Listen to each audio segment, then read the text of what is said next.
এটা হলো গ্লোব এমারেন্থ, বা বাংলাতে আমরা বলি এটাকে বুতাম ফুল। তো বুতাম ফুলগুলো যে এইগুলো আমার দু রকমের আছে, একটা একটু গোল, এটা গোলটা, আর একটা একটু লম্বাটে টাইপের। কিন্তু এগুলো কি হয়, খুব ফোটে। আমি তো ভিডিও করে দেখিয়েছি, আগে শর্ট করে দেখিয়েছি অনেকগুলো। প্রত্যেক বছরই হয়, আবার একদম নিঃশেষ হয়ে যায়, বা কোনোভাবে মেইন গাছ বাঁচিয়ে রাখা যায় না। নিচের থেকে চারা করতে হয়, কিন্তু উম, নিজে যত্ন করে চারা বসালে কিন্তু চারা হতে চায় না কিছুতেই। তো আমি এই জন্য ছেড়ে রাখি, যে ফুল যেখানে খুশি পড়ুক, ওই গাছের গোড়ায় টোড়ায় হয়ে যায়, তখন তুলে এনে এরকম করে লাগিয়ে রাখি, যাতে আহ, সুন্দর হয়ে ফোটে। তো এখন আমি দেখাচ্ছি, এই যে এখানটাতে হয়েছে, এগুলো খুবই সহজে হয়ে যায়। আমি অন্য গাছের ডাল গুজে রেখেছি যাতে চারা হয়। এগুলো করবি গাছের ডাল, কিন্তু এগুলো মনে হচ্ছে নষ্ট হয়ে গেছে। এই যে এই দিকটা ভালো আছে, পরে দেখা যাবে। এটা আরেকটা গাছের, এগুলো আমি সাইড থেকে চারাটাকে তুলে নেব, তুলে লাগিয়ে দেব। চারাটা পরে তুলি, আগে গাছটার জন্য একটুখানি মাটি তৈরি করে নিই। এটা এইটা আহ, এত বেশি কিছু সারটার প্রয়োজন পড়ে না, শুধু একটুখানি দেখতে লাগে যে গাছগুলোর এই যে ফুলগুলো যখন এরকম লম্বা হয়ে হয়, ফুলটা যখন মেচিওর হয়ে যায়, তখন গোড়াটা কেটে দিলে তখন সাইড থেকে আরো বেশি করে নতুন নতুন আহ, করে ফুল মাথাগুলো বেরোয়। যত কুড়ি হবে তত এইরকম মাথাগুলো যখন বেরোয়, কুড়ি গাছের যে ইয়েগুলো বেরোয়, এইগুলো বেরোলে যতটা হবে ততটার মাথার মধ্যে ফুল হবে। তো ওই জন্য প্রথম ছাটাছাটি কিচ্ছু করতে লাগে না, গাছের গ্রোথ হতে থাকলে আপনা থেকেই সাইড থেকে কুড়ি বেরোতে থাকে। কিন্তু ফুল যখন ফোটা শুরু হয়, তখন ফুলটা মেচিউর হয়ে গেলে ছিঁড়ে দিলে পরে গাছেরও শক্তি বাড়ে, শক্তি পায় গাছ অনেকটা। আর ওই নতুন মাথাগুলো আমি মাটি নিয়ে নিলাম, গার্ডেন সয়েল একটু নিয়ে নিলাম, এর সাথে নিয়ে নিচ্ছি এই যে পুরোনো গোবর সার এনে রেখেছি এখানে, এটা দিয়ে দিচ্ছি আমি। এই 1/4 গোবর সার দিয়ে দিলাম।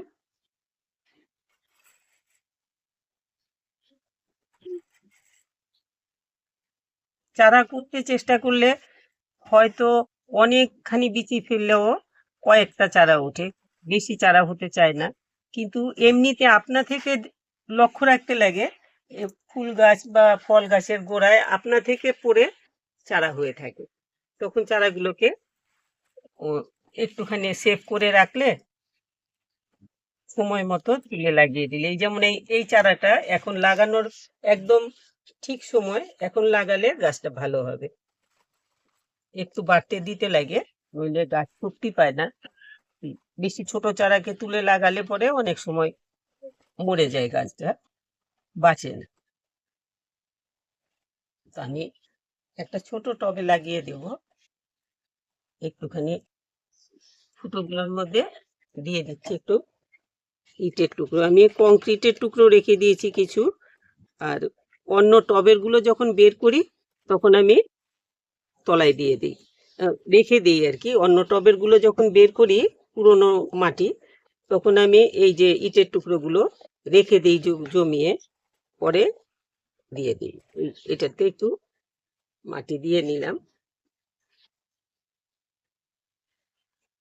এখন এটাকে একটু সাবধানে তুলতে লাগবে, কারণ আমার এইগুলোর থেকে মনে হচ্ছে চারা বেরোবে।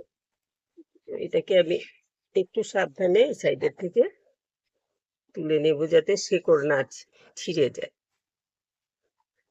ওইগুলো ওইগুলোর শেকড়ও ছিঁড়লে হবে না, এটারও শেকড়টা এই এই যে আমি এরকম করে সাইড থেকে তুলে নিলাম।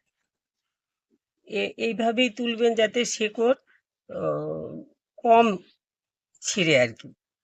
অন্যগুলোর শেকড় নষ্ট হয়ে যায়, তাতে আমি একটা গাছ বাঁচাতে গিয়ে অন্য গাছগুলো মেরে তো লাভ নেই। তো এই জন্য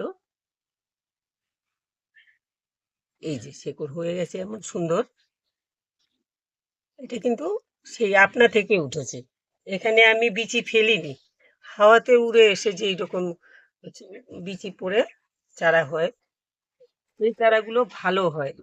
এগুলো আহ, যেমন অরিজিনাল ব্যাপার হয়ে যায় আর কি এগুলো।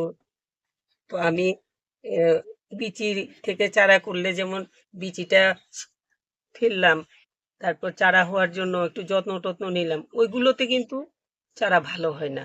আর এই যে আপনা থেকে গাছের গোড়ায় টোড়ায় যেই চারাগুলো ওঠে, ওইগুলো অনেক ভালো। দেখতেই পাচ্ছেন কেমন স্বাস্থ্য ভালো হয়েছে। আমি তো কিচ্ছু করিনি, এটা এই সাইডে হয়েছিল।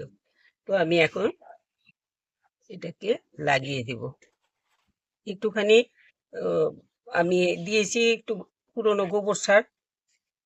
ইচ্ছে করলে পুরনো গোবর সার না থাকলে কি বলে কিচেন কম্পোস্ট বা পাতা পচা সার বা ভার্মি কম্পোস্ট, যা খুশি একটা কিছু কম্পোস্ট দিয়ে তার মাটির সাথে অন্তত 1/4 বা 1/3 দিয়ে তারপর বসিয়ে দেবেন, তাহলেই হবে। আর কোনো কিছুরই দরকার নেই আর কি।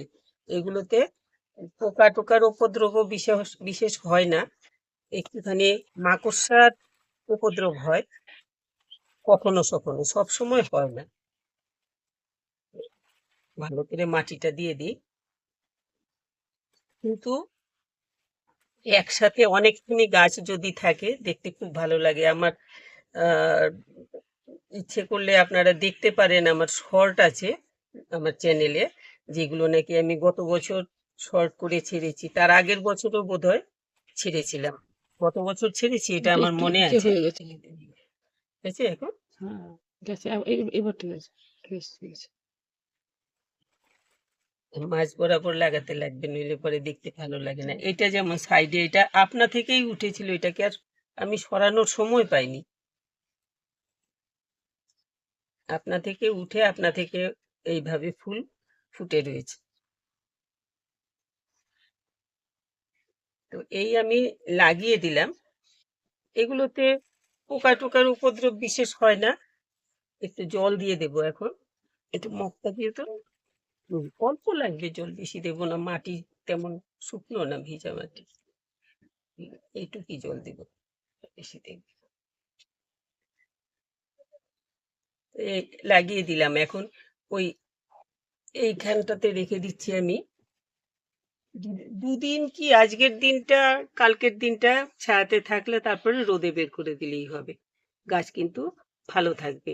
তো এইভাবে আপনারা এই বোতাম ফুলের গাছ এক্ষুনি লাগাতে পারেন, বা নার্সারি থেকে বা বন্ধু টন্ধুর বাড়ি থেকে পুরনো ফুল পেলে এনে ছিটিয়ে রেখে দেবেন গাছের গোড়ায় টোড়ায় আপনা থেকে। বা একটু জায়গা করতে পারলে ওইখানটাতে অল্প 1/5 গোবর সার বা ভার্মি কম্পোস্ট বা পাতা পচা সার যা হোক কিছু একটু মিশিয়ে ওইটাতে ফেলে রাখবেন।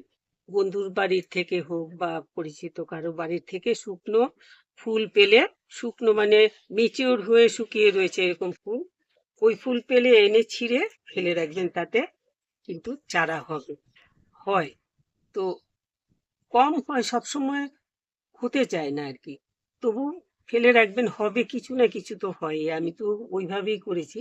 এখন আমি আর ওইটা করারও সময় পাই না, ওইটার জন্য যে আমি সময় দেব সেটা পাই না। আমার যা আপনা থেকে এই গাছের গোড়ায় সেই গাছের গোড়ায় একটা দুটো করে ওঠে, ওইগুলোকে তুলে তুলে এরকম লাগিয়ে দিই।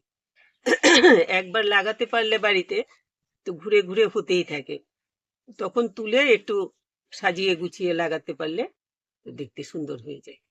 তো এরকম করে এক্ষুনি আপনারা বোতাম ফুলটা এনে লাগাতে পারেন, তাতে কিন্তু এখন এখন থেকে পুরো সিজনটা ফুল পেয়ে যাবেন, যথেষ্ট পরিমাণে ফুল হয়, আর কোনো যত্ন লাগে না, একদম অযত্নে হতে থাকে ফুল। কাজে এই এটা আমাদের ছাদ বাগানে করার জন্য খুব ভালো একটা গাছ, আর খুব ভালো একটা ফুল। আর ফুলগুলো ফুটলে তো বহু দিন থাকে, মাসখানেক তো থাকেই এই ফুলের, নষ্ট হয় না সহজে। এই যে এইগুলো ফুটতে শুরু করেছে, এই যে এইখান থেকেই তো রংটা বেরিয়ে এসছে, তারপরে এই স্টেজ, এই স্টেজ, এই স্টেজ, একটা একটা করে আস্তে আস্তে এগুলো তো আরো অনেক বড় হবে, তারপরে গিয়ে সাইডের ফুলগুলো আস্তে আস্তে শুকোতে থাকে। এগুলো একটার মধ্যে আসলে অনেকগুলো ফুল, একটা ফুল না, কিন্তু এগুলো অনেকগুলো ফুলের একটা আহ, থোকা বলতে পারেন। সাইডগুলো এরকম করে করে ফুটে ফুটে ফুটে ফুটে এসে শেষ হবে, তখন ফুলটা নষ্ট হবে। কিন্তু ফুলটা নষ্ট হয়ে যাবে যখন, শুকিয়ে যাবে যখন ফুলের সাইডগুলো মোটামুটি 2-3 লাইন শুকাবে যখন, তখনই এই জায়গা থেকে কেটে দেবেন। তাহলে এখান থেকে যেই ড্যামটা বেরোবে সেটা সেই আগাটার থেকে ভালো ফুল হবে, আর গাছেরও স্বাস্থ্যটা ভালো থাকবে।